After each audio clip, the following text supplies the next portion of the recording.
it's a really hard thing for people to understand that you need to do less and put more into it.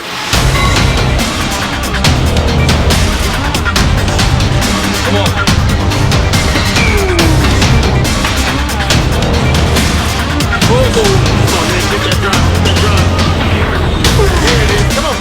Making my workout shorter and doing less sets so that I have less time to go, oh, I fucked up, let me do it again.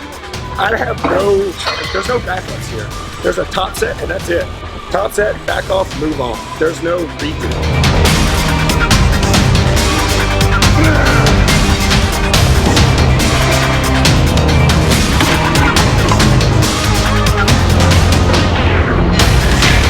And that, folks, is why we put the stop on there.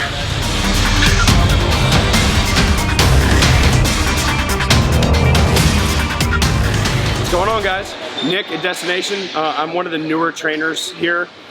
Sorry to disappoint you that I'm not Hunter or Branch. I might not be quite as big as those guys, but kind of want to show you a little bit of my journey of getting to there, or what my version of there is. I've taken a lot away from guys like Hunter and Branch, and more recently Hunter, and really taking on this this high intensity training style that we're going to show you guys today.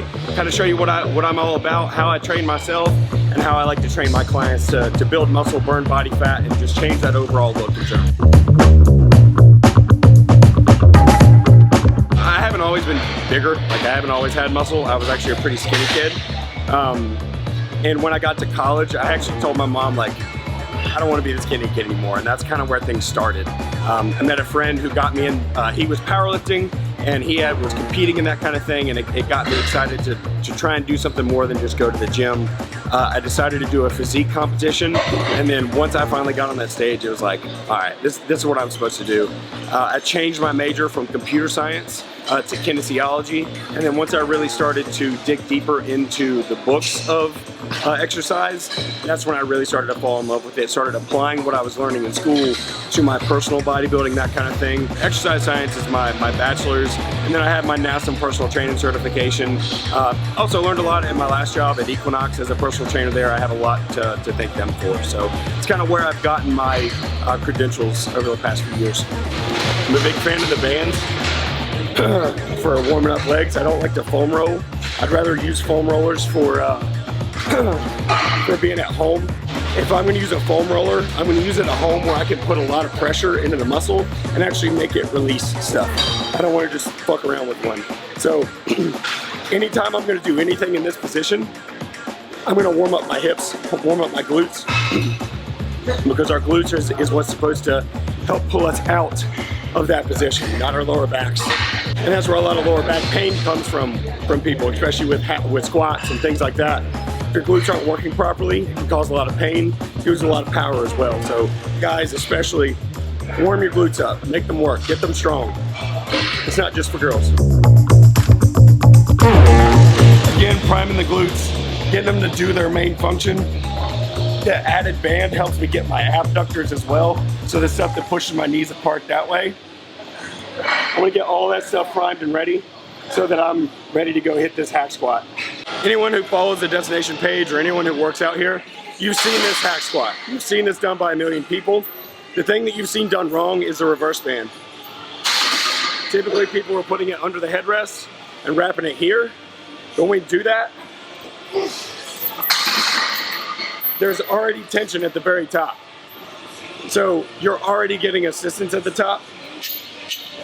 For any of you that follow Hypertrophy Coach, you'll know that's not what we want. The very top of the range of motion, we want to be using the absolute full load. So the way I set it up now is like this. I use one of these chains. It's got a small carabiner on it. I link it to the top and I go around the horns. So now, from the very beginning, this is going to be much more loose. There's going to be no assistance for me at the top. All I'm wanting this for is to get me out of the bottom where I'm going to be the weakest and where my knees are most vulnerable. So it's extra to have to do this. It makes it really easy to go around the headrest and put it here. It's semantics at the end of the day. If you want to do it that way, do it that way. Just stay consistent with it. I like this a little bit better because I want to get the full benefits of it.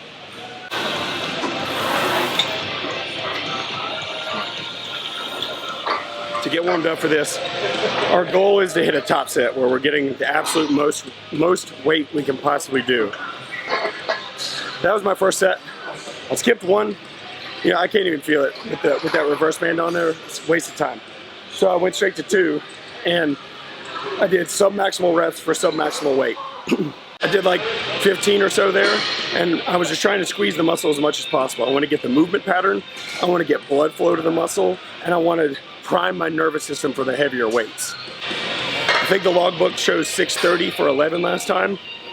We're going to see what we can do. 630 is 6 plates. We're going to see what we can get to. So now as the weight goes up, my reps come down. So next set I'll do like 10, then I'll do 8 or 6, and so on and so forth. When I get to 5, I'm gonna do 1.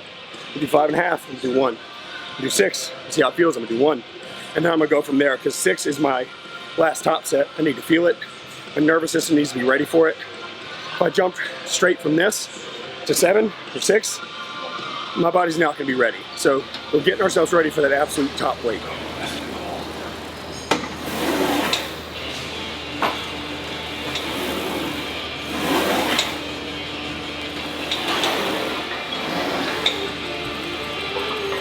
The advantages to this style over like a higher volume where you're doing 3-4 sets, you're doing 10 to whatever reps. The analogy I always give is it's like digging a 10-foot hole and only filling it back up with 5 feet of dirt. So you come in here, you do 7-8 exercises for legs, you do 4 sets of 10 reps on every single one of them. When you leave here, I guarantee you're not eating enough to repair and recover and grow. The only way your muscle is going to grow is, one, we have to give it a reason.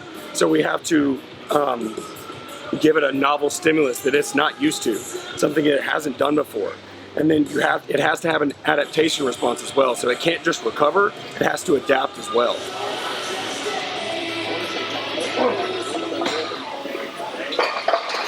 So if you're in this constant recovery loop where it's your body's always recovering, never allowing it to adapt and change, you're never going to get any bigger. You're just going to keep spinning your tires. The idea of growing and getting bigger is to come in and do more and do more and do more and do more. And it's like, at what point does that stop? Are you going to be here for 6 hours? No. It's a really hard thing for people to understand that you need to do less and put more into it. So another analogy. Most people come in with a shotgun approach, and we're at a rifle range. They're taking a shotgun to a rifle range, and they're shooting from 200 yards out, trying to hit with a shotgun. You might get 1 pellet down there, so you might make a little bit of progress, but for the most part, it's gonna get spread everywhere. And we don't want to shoot with the shotgun. We want a sniper. I want to be able to put every single thing right on the dot, every single time.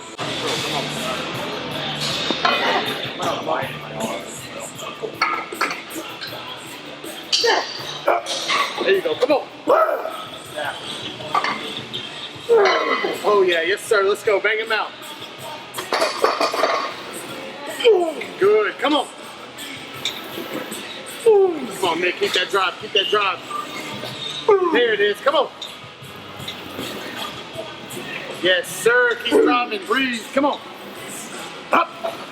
Come on, let's work, let's work, let's work. Come on, come on. That's still you, let's go, let's go. Bang these one out, come on. One after another. Yes, sir, come on. Don't help me, don't help me. Come on. Drive, drive, drive. Come on. Yes, sir. Woo. That right there, baby. Okay. So, some people count the sled. I don't, because I don't know what it weighs. It doesn't matter either, it's the same every time. So I just count the plates. So we're calling this 680 for 8. For the back off set, I've got 12 to 15 reps. Just because it's a back off set doesn't mean it's easier. It's gonna be just as hard, if not harder, because it's higher reps. And you can already tell I'm sucking wind. The allergies aren't really helping that, but to get my weight for the 12 to 15, we take 20% off. So 680, we'll round it up to 70. 140 would be around 20% off. So we drop it down to 540 for 12 to 15. The goal rep range here is 12 to 15. So 20% reduction from my heaviest weight and for 12 to 15.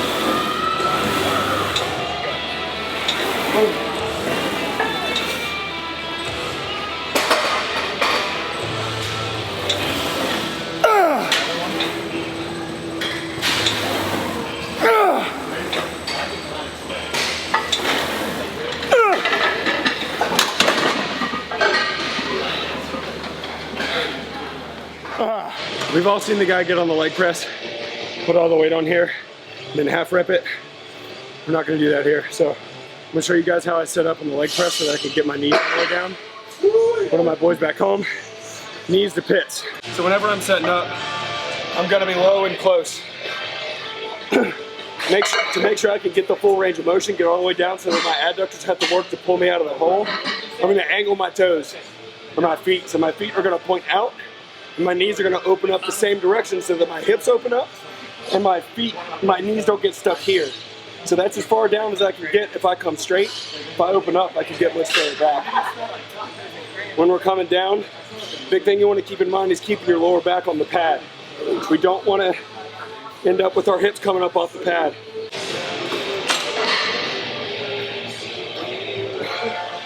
Much better.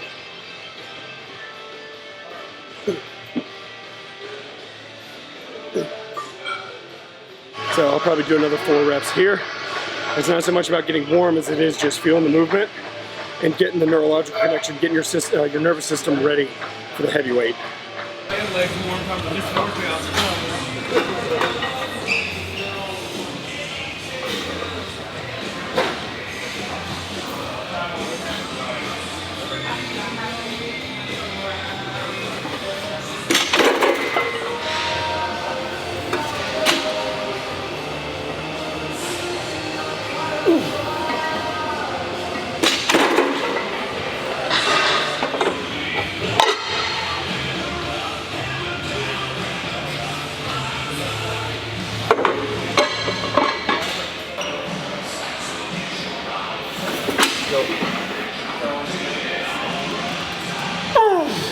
Push.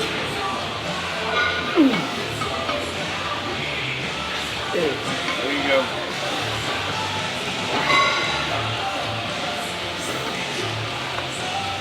Come on. Push.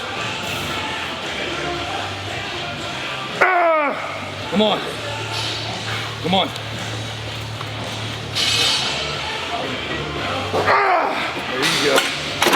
Shit. Woo! Oh, thank you, sir. Back off on this. So, rep range was 6 to 10. I got 9 with an assist. So, typically, the way I do things, we set over here 20%. Reduce the weight by 20%. Since I didn't get full reps, actually I didn't get full reps there either. I'm going a little bit more than 20%. So, 770, 20% of that is close to 160. So we go up a little bit more. I'm going to take 2 plates off, so that's 180. So the 20% is not a hard number. It's a ballpark. If it was way too easy, go down 10, 15%. If it was way too hard, go up to 30% or so.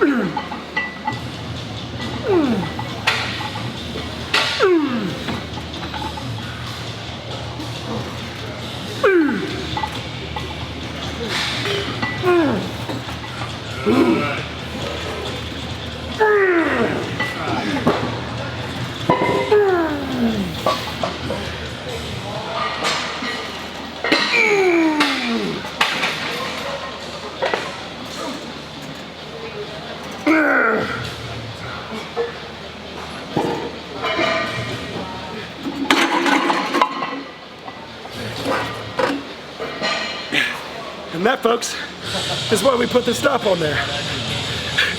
Your unilateral stuff is just as important as the bilateral. So I finally use some big words.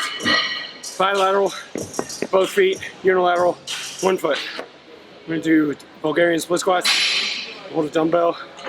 For anyone who does follow me on Instagram, the thing I've been talking about recently with the training program is I'm trying to shorten them. I'm trying to make them as short as possible because I want to have more time on my training day so I can go spend time with my son. So I'm doing 1 set here, 12 on each leg, and then we move on to a hamstring movement, and that's the end of it.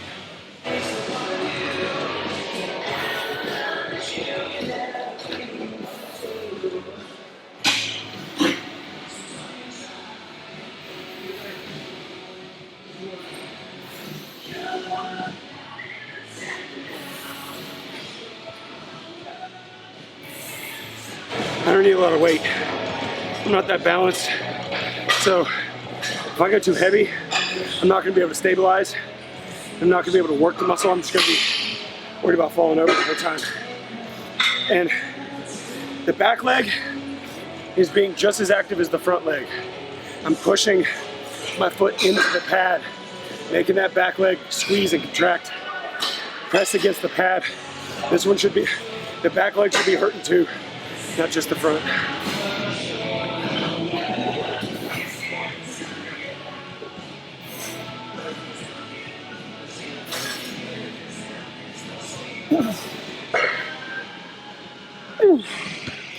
All right, so we did a bunch of quads already.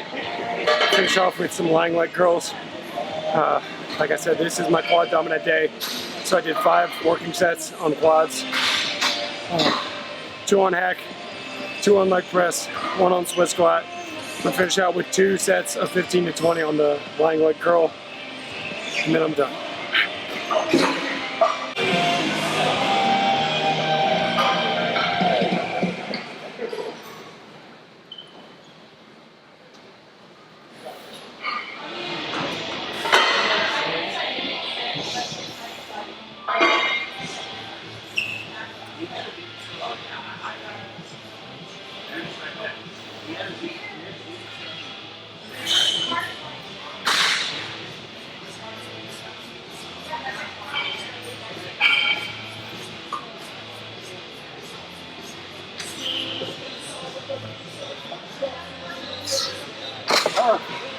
Ooh.